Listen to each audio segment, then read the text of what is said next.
सभी दर्शकों को मेरा जय भीम, जय भारत, नमो बुद्धाय, नमस्कार, सत श्री अकाल, अस्सलाम वालेकुम।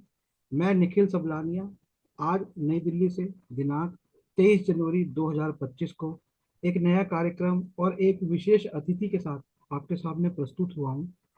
हमारे विशेष अतिथि हैं मेहर सिंह जी, जो कि दिल्ली के ही निवासी हैं और दिल्ली के मूल निवासी हैं। तो मेहर सिंह जी, आपका स्वागत है हमारे इस कार्यक्रम में। और धन्यवाद। सबसे पहले मैं चाहूंगा कि आप हमारे दर्शकों को थोड़ा सा अपना इंट्रोडक्शन दें, ताकि वे जान सके आपकी शिक्षा के बारे में। मैंने बता दिया कि आप दिल्ली के ही हैं, और आपकी थोड़ी शिक्षा के बारे में हमें पता चले और आपके एक सामाजिक कार्यों के बारे में। मैं मेहर सिंह दिल्ली से हूँ और मैं एसओएल की क्लास लेता हूँ दिल्ली यूनिवर्सिटी की में। और शिक्षा चल रही है अभी वैसे तो।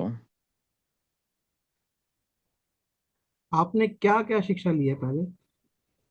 मैंने एमफिल कर रखा है पॉलिटिकल साइंस में और नेट क्लियर है और स्पेशल बीएड कर रखा है। ये तो आपकी शिक्षा हो गई। मैं जब आपके घर आया तो मैं बताता हूँ कि मैंने देखा कि मेहर सिंह जी के पास अखबार पुराने बहुत सारे उन्होंने कलेक्ट करके रखे हुए हैं, कई वर्षों के अखबार। तो मेहर सिंह जी, क्या ये आपकी जो रुचि थी अखबारों को कलेक्ट करने की, ये कब से पैदा हुई? ये मैं जब 10वीं में था तो मैंने शुरुआत से ही वैसे मैं अखबार पढ़ने में मेरी रुचि रही है। और उसके बाद मैंने ट्यूशन शुरू किया है गांव में। ट्यूशन के बाद मेरा आज तक अखबार बंद नहीं हुआ है, हिंदी का और इंग्लिश का।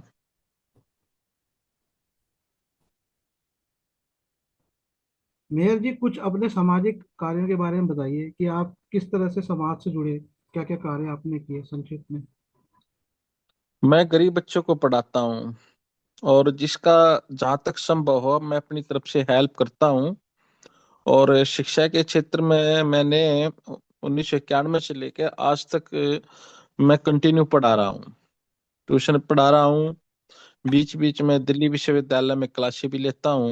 और 1991 से लेके आज तक, मतलब आज ये तो तक, लगभग 34 वर्ष हो गए। हाँ, मैंने 10वीं करते ही पढ़ाना शुरू कर दिया था बच्चों को। ओह, 34 साल से आप पढ़ा रहे। अच्छा, आपने मुझे हाल ही में बताया था कि आप बच्चों से फीस भी नहीं लेते ट्यूशन की। आपके क्षेत्र के कुछ बच्चे आते हैं। नहीं, कोई क्या है वो मिनिमम पे देते हैं, या बिल्कुल ऐसे बच्चे आते हैं जिनका होता ही नहीं देने के लिए, तो मैं फिर उन्हीं पे छोड़ देता हूँ, या मैं बिल्कुल फ्री पढ़ाता हूँ फिर। मैं एक आपसे सवाल पूछूंगा, हालांकि ये इतना महत्वपूर्ण नहीं है, पर फिर भी मुझे महत्वपूर्ण लगता है, ताकि समाज में एक संदेश जाए। तो आप जब बच्चों को फ्री पढ़ाते हैं, आपको ये जाति वर्ग या धर्म देख के उनको फ्री पढ़ाते हैं? नहीं नहीं नहीं नहीं, कोई जाति वर्ग नहीं, कोई जाति धर्म वगैरह कुछ भी नहीं। मेरा सभी के साथ सौहार्दपूर्ण व्यवहार है। और मैं सिर्फ एक स्टूडेंट देखता हूँ बस, और कुछ नहीं। और उसकी हालात। बहुत साल पहले आप मेरे पास डॉक्टर अंबेडकर जी की पुस्तकें लेने आए थे। तो कैसे बिल्कुल आया आपको था। पता लगा और क्या आपको लगा कि डॉक्टर अंबेडकर जी को पढ़ना चाहिए? मेरे को फेसबुक के माध्यम से आपके बारे में पता लगा था, और उसमें मुझे पता लगा कि आप सेट दे रहे हो। और उस समय पर अंबेडकर का आज भी मेरे विचार, मेरे दिलो दिमाग पर उनके विचारों का काफी प्रभाव है। आज के समय में या आज के संदर्भ में जब मैं दिल्ली से दूर दराज या दिल्ली के आसपास कहीं पर भेदभाव होते हुए देखता हूँ, तो मुझे एहसास ये होता है कि उस समय इतना सोशल मीडिया नहीं था, तो अंबेडकर जी ने कितना संघर्ष किया होगा। तो जो संघर्ष कर रहा होता है, तो स्वाभाविक है उसकी उपलब्धियां भी एक विशेष होंगी। इसलिए मैं उनसे काफी प्रभावित हूँ, अंबेडकर जी से। हमारे कई बार छोटू राम जी और डॉक्टर अंबेडकर जी और छोटू राम जी को साथ जो उनके संबंध थे, उन पर भी कई बार चर्चा हुई। थोड़ा सा संक्षिप्त में आप बताना चाहेंगे छोटू राम जी का कार्य, प्रमुख कार्य क्या रहा, कार्य क्षेत्र क्या रहा, और डॉक्टर अंबेडकर जी के साथ उनके किस तरह के संबंध रहे? देखिए, छोटू राम जी भी शोषित पीड़ित और दबे कुचले वर्ग के लिए काम कर रहे थे। और इस तरफ अगर हम अंबेडकर जी के बारे में या उनके संबंध में बात करें, तो वो भी शोषित कुचले दबे वर्ग के लिए काम कर रहे थे। विशेषकर छोटूराम ने कृषक समाज और अनेक और दूसरे वर्गों के लिए भी बहुत सारे काम किए, तो उनमें एक बहुत बड़ी समानता है। और अगर हम छोटूराम की विचारधारा को देखें, तो पूरे विश्व में ऐसी विचारधारा शायद ही कहीं मिले। वो पीड़ित वर्ग को बहुत ही मतलब समझ लीजिए कि वो उसको संबल बनाना चाहते थे। संबल का अर्थ है कि उसको आत्मनिर्भर बनाना चाहते थे, और वो किसी वर्ग विशेष के नहीं थे। जैसे उनको ये बोल दिया जाता है कि चौधरी छोटू राम जाट समाज या हरियाणा विशेष के थे। नहीं, वो ना हरियाणा विशेष के थे, ना वो जाट समाज के थे, वह सर्वहारा वर्ग के थे। और छोटूराम और अंबेडकर में बहुत सारी समानताएं हैं। उन्हें उन्होंने दबे पिछड़े कुचले वर्ग के लिए अपने जीवन का बहुत सारा हिस्सा दोनों ने मिलकर दिया है। मैं एक कार्यक्रम देख रहा था तो उसमें ये बता रहे थे कि जब कांग्रेस ने इंदिरा गांधी जी के समय लैंड सीलिंग करी तो हरियाणा में अनुसूचित जाति के लोगों को जमीनें मिली, लेकिन वो भी ठीक से नहीं मिली। तो आपको इस बारे में क्या पता है कि क्या लैंड सीलिंग से पहले अनुसूचित जाति के पास जमीनें बिल्कुल भी नहीं थी, और जो मिली देखिए, ये तो। 1971 की बात है।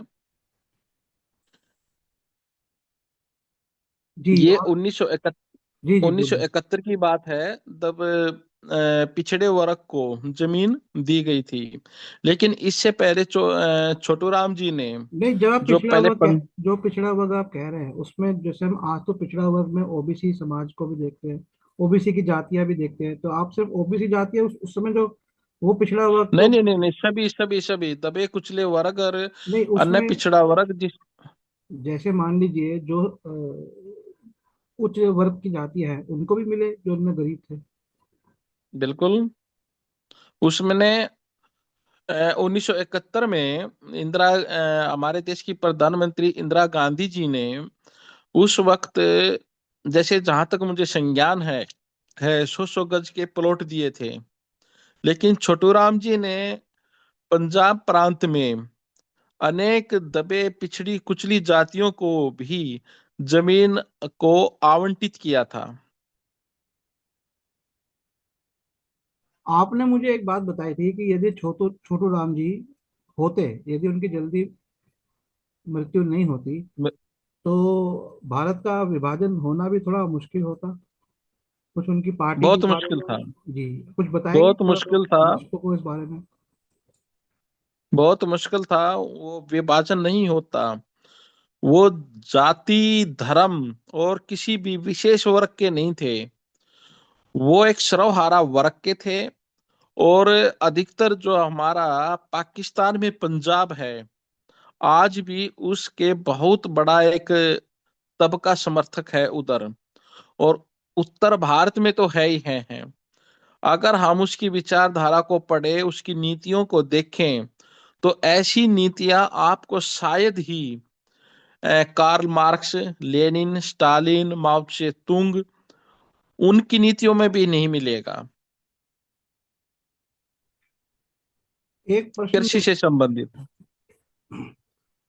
हरियाणा, पंजाब और पश्चिमी उत्तर प्रदेश, दिल्ली और राजस्थान, ये यहाँ पर हम जाट समुदाय को देखते हैं जो कि कुछ क्षेत्रों में तो अदर बैकवर्ड कास्ट अन्य पिछड़ा वर्ग में आए हैं, लेकिन ऐतिहासिक रूप से हम देखें, जैसे राजा सूरजमल हुए। मैं राजा सूरजमल जी के बारे में एक वीडियो देख रहा था जो कि आईएएस की कोचिंग करते हुए उन्होंने बताया कि जब यहाँ पर पानीपत की लड़ाई हुई और पानीपत की लड़ाई से जब मराठे लौट रहे थे तो राजा सूरजमल जी ने, और जब वो मराठे जब लौट रहे थे तो उनको लोगों ने लूटना शुरू किया, तो राजा सूरजमल जी ने उनको प्रोटेक्ट किया, उनको अपने उनके गंतव्य स्थान तक पहुंचाया। तो जब इतने महान राजा जिस समाज से हुए, आखिर क्या समाज है कि वो समाज आज उसको हम जब पिछड़े श्रेणी में लेके आते हैं तो उस पिछड़ी श्रेणी के मायने क्या है, क्योंकि ये एक मैं इसलिए पूछ रहा हूँ क्योंकि बहुत से लोग जो है ना, उनको क्लियर नहीं हो रहा है कि ये क्यों हम उनको पिछड़ी श्रेणी में रखते हैं, कि कहाँ पर उनका पिछड़ापन कहाँ पर रह गया।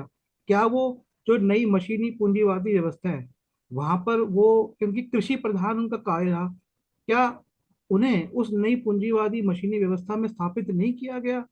क्या उन्हें उस नई एजुकेशन में जो नए सिस्टम बने उसमें उनको नहीं लेकर आया गया? यहाँ पर मैं एक बात और बताता हूँ। विश्व हिंदू परिषद द्वारा एक स्कूल चलाया जाता है, श्री सनातन धर्म सरस्वती शिशु मंदिर, जिसपे 5वीं कक्षा तक मैं भी पढ़ा हूँ।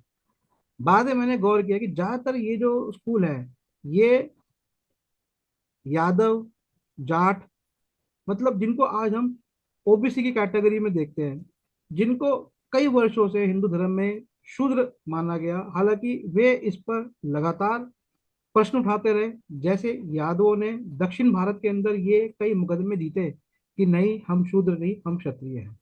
लेकिन उत्तर भारत में न्यायालयों ने उनके विरोध में पक्ष दिए। तो क्या विश्व हिंदू परिषद और आरएसएस ने इन वर्गों के आसपास जो अपने स्कूल खोले, इनको संस्कटाइज किया, लेकिन फिर भी उन स्कूलों से क्या फर्क नहीं पड़ता? आखिर क्या कारण है कि आज, विशेषकर मैं जाट समाज की बात करूं तो मैं खुद देखता हूं कि उनमें भी गरीबी और अशिक्षा बहुत व्यापक स्तर पे है। और जो तथाकथित उच्च वर्ग थे, उन्होंने ये जो स्कूल थे, मैं इस बात को ध्यान दीजिएगा, ये हिंदी मीडियम के स्कूल थे। इन स्कूल्स में 5वीं तक इंग्लिश मीडियम थी। लेकिन जो और उच्च वर्गीय है, ब्राह्मण है, अगर मैं दिल्ली की बात करूं तो खत्री है या अन्य क्षत्रिय है, उन्होंने पूरी एजुकेशन अपनी इंग्लिश मीडियम से रखी और वे बैंकर्स बने। वे भारत की राजनीति में है, चाहे वे कांग्रेस है, चाहे बीजेपी है, चाहे आम आदमी पार्टी है, आज इन प्रमुख पार्टियों में उन्हीं का वर्चस्व है। तो पिछड़ेपन का आपको क्या लगता है कारण? देखिए निखिल जी, मैं आपको थोड़ा ठीक कर देता हूँ। जो 1761 में पानीपत की लड़ाई हुई थी अहमद शाह अब्दाली और मराठों के बीच में, तो उस वक्त एक टैक्स लगता था, चौथ। तो उस चौथ की वजह से, और सूरजमल ने ये कहा था कि भी जो दिल्ली है वो जाटों की है। तो इस विषय पर थोड़ा मिसअंडरस्टैंडिंग हो गई थी। लेकिन इसके बावजूद भी जब मराठे अब्दाली से हार गए थे, तो उस वक्त महाराजा सूरजमल ने 1 रुपया और कंबल और अ, अ, कुछ 2 किलो शायद अनाज, ये देकर उनको सभी को महाराष्ट्र पहुंचाया था। और आज भी वहां पर महाराष्ट्र में 21 गांव, नासिक के आसपास में जाटों के गांव हैं महाराष्ट्र में, जो कि उन्होंने उनको साथ गए थे छोड़ने के लिए, उनको वहीं पर बसा लिया था। तो एक तो ये बात है। अग दूसरी बात आपने कही कि जो कृषिगत क्षेत्र वाले समाज में है वो आजकल क्यों पिछड़ा है और क्यों ओबीसी की डिमांड कर रहा है एजुकेशन में और नौकरियों में। इसका सबसे बड़ा कारण ये है कि एक हमारा जो समाज है वो हिंदी माध्यम के होते हुए, हम हिंदी माध्यम में पढ़े हैं लेकिन हम अंग्रेजी माध्यम के पढ़े हुए बच्चों का मुकाबला नहीं कर पाए। एक तो पिछड़े कारण का ये मुख्य कारण है, जो कि 1 से लेकर 5वीं तक हिंदी माध्यम रखा गया। उसके बाद ABCD सीखने को मिली। उसके बाद फिर जो माध्यम था वो हिंदी ही रहा। फिर हमारा दक्षिण Bharat, north east, western Bharat के अंग्रेजी पढ़े लिखों से मुकाबला रहा, तो उसमें हम पिछड़ गए। एक तो ये कारण है, इसमें कोई दो राय नहीं है। और दूसरी बात क्या थी कि जो कृषिगत समाज है उसमें जमीन का काफी विखंडन हो गया, परिवार बढ़ गए और जमीन वहीं की वहीं रही। और उसका विखंडन होने के बाद उसकी उत्पादन जो क्षमता थी वो घट गई। जो हरित क्रांति थी, हरित क्रांति में जो फायदा मिला था, जो कृषिगत वर्ग था उसको, वो कम होता चला गया, जिसकी वजह से हमारी जमीन बट गई, और बटने के बाद उसकी क्षमता भी घट गई। एक बात और आप ध्यान दीजिए, इस क्षेत्र विशेष में जो हरित क्रांति के कारण काफी उपजाऊ भूमि बन गई थी, काफी लोग माइग्रेटेड होकर आए। माइग्रेटेड होने के बाद यहाँ पर कॉलोनियां वगैरह बसनी शुरू हो गई, जिसकी वजह से यहाँ पर खेती की पैदावार कम हो गई। और अब तो आपने भी देखा होगा, जमीन मिलना कितना मुश्किल हो गया है, इतनी जनसंख्या हो गई है। तो एक ये हमारे जो रणनीतिकार थे देश के, उन्होंने जो विकास का एक पैमाना था, वो दिल्ली के आसपास ना रखकर उसको पूरे भारत में रखना चाहिए था। तो इनका पिछड़ेपन के ये दो तीन कारण रहे, और इसलिए ये आजकल अपने आप को पिछड़ा समझते हैं। ओबीसी के लिए अपनी डिमांड रखते हैं, सेंट्रल के लिए जाट कर विशेषकर जाट, क्योंकि ये शिक्षा के क्षेत्र में, नौकरियों के क्षेत्र में काफी पिछड़ चुके हैं। बताइए आज निखिल जी। की जो आज जो नई वैज्ञानिक उपलब्धियां हुई हैं, जो हो रही है और पहले जो हुई है, उसमें मशीनीकरण आता है। मशीनीकरण से हमारे जितने भी पुराने काम हैं, वो सारे काम मशीनों द्वारा करते हैं। आदमी के लिए काम करने में कुछ बचता नहीं है। और अब आर्टिफिशियल इंटेलिजेंसी एआई आ रहा है। तो आपको ये क्या लगता आ है? गया, आ रहा है, आ गया है। आ गया है, तो आपको क्या लगता है कि आने वाले समय में रोजगार बढ़ पाएंगे या नहीं बढ़ पाएंगे? देखिए निखिल जी,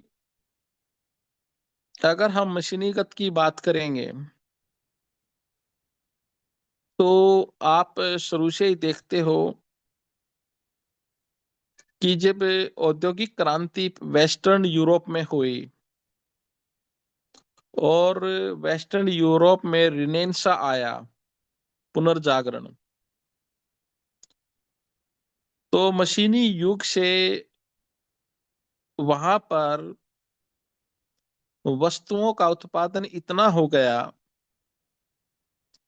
कि उन्होंने बेचने के लिए अलग मंडी चाहिए थी, और वस्तुओं को बनाने के लिए कच्चे माल की आवश्यकता थी।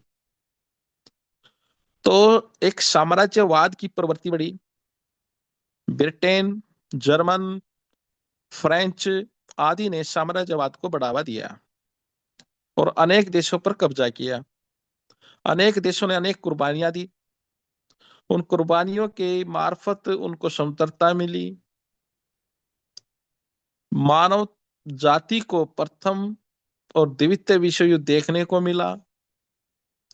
तो ये सब मशीनी युग का ही परिणाम था।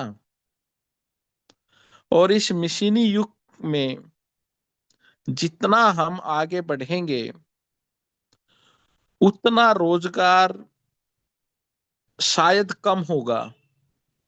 एक नई प्रवृत्ति तो बढ़ेगी, उसमें नए नए बच्चे आएंगे, विकास होगा, लेकिन वो सीमित मात्रा में होगा। उसको हम व्यापक दृष्टि में या व्यापक क्षेत्र में उसको नहीं देख पाएंगे। और वो मशीनी युग जो है, बहुत खतरनाक होगा मानव जाति के लिए, एआई के लिए। हमारे प्रधानमंत्री और अनेक विदेश के प्रधानमंत्री, राष्ट्रपतियों ने फेक डीप के लिए भी बोला है। तो ये सतर्क करने वाली और अलर्ट करने वाली बात है। मैं आपसे थोड़ा सा ऐतिहासिक प्रश्न पूछना चाहूंगा, जो कि मुझे बताइए। एक बहुत बड़ी विसंगति लगती है। हम्म। एक बात ये कही जाती है भारत में, खास करके अनुसूचित जाति के वर्गों के लिए या अन्य शूद्रों के लिए कि जो हमारी पुरानी व्यवस्था थी उसमें वे श्रमिक थे, उसमें वे खेती है श्रमिक थे, उसके अंदर वे हस्तशिल्पी थे। और आज तक हम यहाँ पर पहुंचे, हम उठ के शहरीकरण में भी आए, हम उठकर बाकी संस्थाओं में भी गए। चाहे संघर्ष उसके लिए कितना ही पड़ा, संघर्ष तो देखिए सबके लिए होता है, मैं नहीं कहता कि एक वर्ग को करना पड़ा। एक समय था जब ब्राह्मणों ने भी संघर्ष किया अंग्रेजों के आगे शिक्षा के लिए, एक समय था जब मुसलमानों ने संघर्ष किया अपने अधिकारों के लिए, उन्हें सेपरेट इलेक्टोरेट दिए गए। तो मैं ये आपसे पूछना चाहता हूँ ऐतिहासिक रूप से कि आज कुछ लेकिन लोग जो एक इमेज बनाते हैं पुरानी, तो क्या सही में बहुत बुरी तरह से दबा के रखा जाता? क्योंकि मुझे तो नहीं लगता कि बहुत बुरी तरह से दबा के रखा जाता हो। पर आपने ग्रामीण क्षेत्र में देखा है, आज कुछ उसके अगर अंश रहे, ऐसा कुछ था, अगर यदि उसके अंश हैं, तो क्या ऐसा कुछ था कि बहुत दबा के रखा जाता हो? मुझे तो नहीं लगता, क्योंकि दबा के रख के काम करवाना, आज भी अगर आप काम कर रहे हैं और आपके साथ 10 लोग काम कर रहे हैं, आप उनको दबाओगे तो 10 तो आपके खिलाफ हो जाएंगे। तो आपको लगता है कि ये सही में ऐसा था या ये गलत फहमी फैलाई जा रही है? देखिए निखिल जी, छिटपुट घटनाओं की तो मैं कहता नहीं, वे अपवाद स्वरूप हैं। लेकिन उत्तर भारत में जिनको आप निचली जातियां बोलते हैं, वो निचली जातियों को हम नहीं बोलते।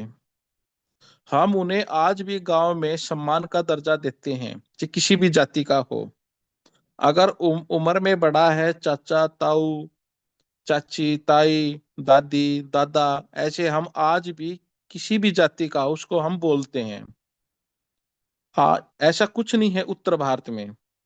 हम आज भी सम्मान करते हैं, और हमारे पूर्वजों में भी एक दूसरे का सम्मान करते थे वो। रही बात व्यवसाय की, तो व्यवसाय में जो खेती होती थी उसमें बराबर का वो हाथ बटाते थे सभी मिलकर। एक जाति विशेष की खेती नहीं थी। उस जाति विशेष में आप ये मत सोचिए कि जाट समाज ही था या और किसी समाज का था। नहीं, आप लुहार को देखेंगे तो वो लकड़ी का काम करता था। इस चीज की जानकारी आप लोगों को है।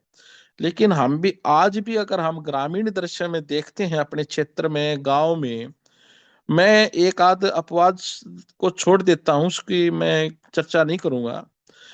अन्यथा अन्यथा क्या है कि आज भी हम एक दूसरे का बहुत सम्मान करते हैं, सभी जातियों का। और बहुत अच्छे तरीके से, ऐसा नहीं है कि हम उसको नीचे बैठाते हैं, नहीं, अपने बराबर में ही बिठाते हैं। सभी जातियों का आपसी प्रेम, सौहार्द है। अगर अपवाद स्वरूप एक दो उदाहरण को छोड़ दो, तो सभी कास्ट मेहनती हैं। दिल्ली जिस तरह से बदल रही है, आप तो पुराने दिल्ली के मूल निवासी हैं, तो आपको बिल्कुल। कैसा लगता है अब दिल्ली में इतनी भीड़, इतनी मेट्रो दिल्ली बदल बन रही गई है? है तो ये ये अच्छा होना नहीं है। चाहिए नहीं? हैं? इतना जो मेट्रो बन रही है और जो केंद्रीकृत लोगों को लेके आया जा रहा है, और यहाँ के पूंजीपतियों के लिए तो सस्ती लेबर, सस्ती लेबर, सस्ते मतलब लोग यहाँ पर ये एक बात कह के लेके आए, मतलब ये इंफ्रास्ट्रक्चर देख लेके आते हैं। लिए इससे निखिल असर, जी, ये दिल्ली के लिए जड़ता का काम है। और दिल्ली में जो आप कह रहे हो कि यहाँ के जो हजारों साल से मूल बाशिंदे हैं, वो तो पूर्ण रूप से माइनॉरिटी में, यानी कि अल्पसंख्यक में आ चुके हैं। उनके लिए तो कोई रास्ता ही नहीं बचा है। ना तो जमीन रही, ना पैसा रहा, ना शिक्षा रही, ना नौकरी रही। अब कैसे क्या उनका काम चलेगा, ये शायद बहुत बड़ी एक विपत्ति है। मैं आपकी मैगजीन के बारे में चर्चा करना चाहूंगा कि आपने जो एक मैगजीन, एक पत्रिका शुरू करी है, कृपया थोड़ा संक्षिप्त में लोगों को उसके बारे में बताएं। देखिए, अपनी मैगजीन का नाम द अल्टीमेट भारत है, और वो उसे हम एकेडमिक ही रखना चाहेंगे। और उसमें जो अपने लेख होंगे, वो बिल्कुल दिल को छूते हुए होंगे, अपने समाज को, राजनीति को, अर्थव्यवस्था को। एक प्रश्न मैं आपसे करना चाहूंगा। मैंने आपसे कई सालों पहले एक प्रश्न किया था और ये प्रश्न बहुत लोगों के दिमाग में आता होगा, थोड़ा सा आप इस बारे में बताइए। मैंने आपसे कहा था कि क्यों ऐसा क्यों नहीं करते कि सारी लैंड गवर्नमेंट को दें, और हम मतलब सिरदर्दी ले रहे हैं जो लैंड की, वो गवर्नमेंट उठाए। आपको लगता है कि वो सही रहेगा, नहीं रहेगा? हालांकि तब मैं इसके पक्ष में था, मैं अब इसके विपक्ष में हूँ, लेकिन आपका इस पर राय क्या है? मैं तो नहीं चाहता कि गवर्नमेंट को लैंड दी जाए। आपका इस पे क्या राय है? गवर्नमेंट को लैंड दे दीजिए। अब किसानों के पास जमीन ही नहीं बची इतनी। नहीं, पर आपने कहा था कि आपने एक बात कही थी कि अगर खेती, अगर गवर्नमेंट के हाथ में हमने इतनी सारी चीजें दे दी, तो अगर ये भी दे दी तो खेती गवर्नमेंट क्या करेगी? गवर्नमेंट, अब जैसे कि हम देखते हैं कि गवर्नमेंट ने तो पूरा बायोलॉजिकल खेती खत्म कर दी। पूंजीपतियों के हिसाब से उन्होंने फर्टिलाइजर डलवाने शुरू कर दिए, लैंड की बिल्कुल खत्म हो गई। गवर्नमेंट प्लास्टिक को नहीं रोक पा रही, मेटल्स का भी यूज खत्म हो गया। तो लैंड से जो जो कार्ल मार्क्स कहते हैं, और वो एक सच्चाई है, कि लैंड से जो चीजें निकलती हैं वो वापस लैंड में आना जरूरी है। तो गवर्नमेंट तो उस दिशा में कोई काम ही नहीं कर रही, तो कैसे वो खेती संभाल लेगी?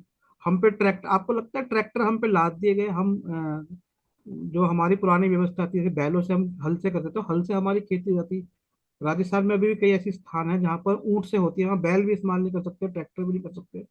और बैल का जो एक उपयोग था, एक वो चीजों को चलाने में, वो कोल्हू चलाने में या बाकी चीजों में, वहां पे हमें जबरदस्ती, आपको लगता है कि मशीनीकरण और बिजली डाल दी गई? आज बिजली आती है, नहीं आती, बिजली के लिए हमें कोयला जलाना पड़ता है, कोयले से अलग प्रदूषण होता है। तो इन बातों के बारे में आप क्या कहेंगे? देखिए निखिल जी, मैं फिर बता रहा हूँ। विकास के लिए आज भी हमारे देश को बहुत बड़ी मेहनत करनी पड़ेगी और सतत विकास करना पड़ेगा। तब हमारा देश विकसित हो सकता है। नहीं, जब आप इस हम जब आप बचपन इस से सुनते आ रहे हैं भ्रष्टाचार भ्रष्टाचार भ्रष्टाचार। नहीं, भ्रष्टाचार नहीं, लेकिन जो विकास की तो बात है, देखिए, मैं आपको एक छोटा सा उदाहरण देता हूँ कि जब मशीनीकरण हम्म। आया, तो मशीनीकरण आने के बाद पूरा यूरोप तबाह हो गया। अमेरिका, हम्म। ऑस्ट्रेलिया, न्यूजीलैंड इसलिए बसे, बहुत लोगों को नहीं पता, लाखों की तादाद में जब लोग, 50-50 लाख लोग जब बिल्कुल बेरोजगार हो गए, तो इतनी बड़ी बड़ी जनसंख्या जो है वो पलायन कर गई। वो अमेरिका सिर्फ सोने की खोज में नहीं गए थे, उनके लिए यूरोप में काम धंधे नहीं बचे थे, क्योंकि मशीन आ गई थी। जब सिलाई मशीन का आविष्कार हुआ, या सिलाई मशीन जब प्रयोग में लाई गई, सबसे पहले वो आर्मी के कपड़े बनाने में लेकर आई गई। उससे पहले सुई से सारे कपड़े हाथ से महिलाएं सीती थी। तो लाखों लाखों महिलाएं जो है वो बेरोजगार हो गई। कपड़ा बुनने के अंदर जब पावर लूम आ गया, तो लाखों लोग बेरोजगार हो गए। हमारे भारत की जो जाति व्यवस्था है, उसमें एक और उसका एक महत्वपूर्ण अंश था, वह था वस्तुओं का, कोमोडिटीज का उत्पादन। एक वस्तु जो तैयार होती है, उसके लिए 4 जाति से लेकर 10 जाति तक उसको तैयार करती थी, उससे संबंधित सामग्री। वो सारे लोग सब बेरोजगार हो गए जब हम, एक तो हमने मशीनीकरण लेकर आ गए, दूसरा जब हम उसके लिए, वस्तुओं के लिए जो हमारा कच्चा माल है, वो हम प्लास्टिक पे ले गए या केमिकल निर्मित सामानों पर ले गए। तो आप किसको विकास कहेंगे? क्या ये विकास है क्या? या प्राकृतिक और हमारे पुराने पारंपरिक जो स्रोत थे, उन पर हम जाएं? क्योंकि हमारा स्वतंत्रता का आंदोलन ये बहुत महत्वपूर्ण है। और मैं, देखिए, जो बात कह रहा हूँ, मैं बहुत महत्वपूर्ण बात कह रहा हूँ। महत्वपूर्ण में, अब मैं इस पर सिर्फ, मैं ये अपनी बात नहीं कर रहा। अभी हाल ही में मैंने एक वीडियो देखा, जो कि 10 साल पुराना वीडियो है, अमेरिका की किसी बहुत महत्वपूर्ण कॉलेज का वो वीडियो है, जो कि अर्थशास्त्र पढ़ाते हैं। तो 10 साल पहले वहां पर विश्व के प्रमुख अर्थशास्त्री आए, और उन्होंने कहा कि ये जो हम गणित कर रहे हैं अर्थशास्त्र में, जो इकोनॉमिक्स में हम फॉर्मूले और मैथ डाल देते हैं, ये गलत है। अब वो कह रहे हैं हमें इसको हिस्टोरिकल पर्सपेक्टिव में देखना पड़ेगा, इसको ऐतिहासिक परिप्रेक्ष्य में देखना पड़ेगा। इसलिए मैं इस ऐतिहासिक परिप्रेक्ष्य की बात कर रहा हूँ कि जो हमारा स्वतंत्रता का आंदोलन था, उसका जो प्रमुख उद्देश्य था, वो था अपनी निर्माण व्यवस्था, अपने हस्तकला, अपना कच्चा माल इस्तेमाल करना और अपने बाजार इस्तेमाल करना। ना तो आज हमारे पास जो कच्चा माल है, हम प्लास्टिक यूज कर रहे हैं, जो तेल आता है और उसका कचरा है। हम अपने पेड़ पौधे इस्तेमाल नहीं कर रहे, हम अपना बांस इस्तेमाल नहीं कर रहे, हम अपनी मिट्टी इस्तेमाल नहीं कर रहे। और जितनी भी जातियां हैं, जिसे शूद्रों में डाल दिया, SC ST OBC की, वो सारी जातियों का तो काम ही निर्माण व्यवस्था में थे, वस्तुओं का निर्माण था। तो सब बेरोजगार हो गए। तो अब आप किसको डेवलपमेंट कहेंगे? आप ये बताइए कि क्या हम उसी मशीनी, और मशीनी में अब, पहले तो मशीन बनी, फिर मशीन अपने आप चलने वाली, मशीन पावर से चलने वाली मशीन बनी, और अब मशीन में दिमाग डाल रहे हैं। तो मतलब जहाँ पे, मैं एक छोटा सा उदाहरण देता हूँ, पहला कुंभ का मेला हुआ आजादी के बाद, उसके अंदर इन्होंने 6 बुलडोजर लगाए। अगर वो 6 बुलडोजर नहीं लगते और अंग्रेजों की व्यवस्था तक 3,000 लोग, लगभग 3 या 6 महीने उनको लगते हैं, कि 3,000 लोगों को लगातार रोजगार मिलता, जो कि 6 बुलडोजरों पे चला गया। बुलडोजर पे चला गया मतलब उन कंपनीज पे चला गया जो कंपनीज वो मशीनें बना रही थी। तो क्या लगता है आपको, विकास किस दिशा में जाना चाहिए? संक्षिप्त में, टाइम हमारे पास 2 मिनट का ही है, थोड़ा संक्षिप्त में बताइए। देखिए निखिल जी, हमने पशु पालना छोड़ दिया। गाय भैंस हमारा मुख्य था, हर एक घर में होती थी। हर एक घर में हमारे घेर गितवाड़, मैं ऐसे शब्दों का, लोकल शब्दों का यूज करूंगा। घेर गितवाड़ होते थे, कुर्डी वगैरह होती थी। तो जो अपशिष्ट पदार्थ होते थे उसको हम कुर्डी का एक ढेर बना लेते थे, उससे खाद बनता था। उस खाद को हम खेतों में डालते थे, वो बहुत बड़ी उपजाऊ जो जमीन थी वो, उसमें क्षमता आ जाती थी फसल के लिए। कुर्डी का खाद। अब आप ये देखिए कितने पशु आपने रोड पर दिखते हैं, गायें। और कितने घर दिल्ली में या हरियाणा में या राजस्थान में या यूपी में जो शहरीकृत क्षेत्र हो चुके हैं, वो किसी के घर में पशु नहीं मिलेंगे। चाहे गाय हो, चाहे भैंस हो, चाहे ऊंट हो, चाहे जोटे हो। तो ये एक सबसे बड़ी विपदा है। और ये विपदा पैदा क्यों हुई? भूमि के विखंडन के कारण। भूमि और जमीन, घेर गितवाड़ वो सब बढ़ चुके हैं। सरकार ने उन पे कुछ न कुछ बना दिया है, वो खत्म हो चुके हैं। जिसके कारणवश एक तो पैदावार यहाँ खत्म हो गई, जो अभी आप कह रहे थे खेती में प्रॉब्लम क्रिएट आ रही है, समस्या आ रही है। और एक जो मशीनी का युग जो आप कह रहे हो, मशीनी युग जिस तरीके से हरित क्रांति के बाद हमने इसका प्रभाव उत्तर भारत में देखा है, इतना ज्यादा प्रभाव हमने और कहीं नहीं देखा। मैं कृषिगत की बात कर रहा हूँ, उद्योग की बात नहीं कर रहा हूं इधर मैं, कृषिगत क्षेत्र की बात कर रहा हूं।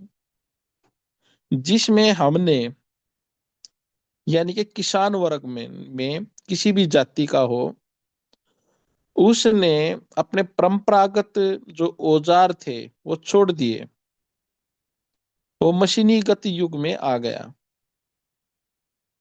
उसके बाद उसने श्रम शक्ति के रूप में माइग्रेटेड लेबर का यूज करना शुरू कर दिया। अब क्या हो गया, खर्चे बढ़ गए। खर्चे बढ़ के कैसे?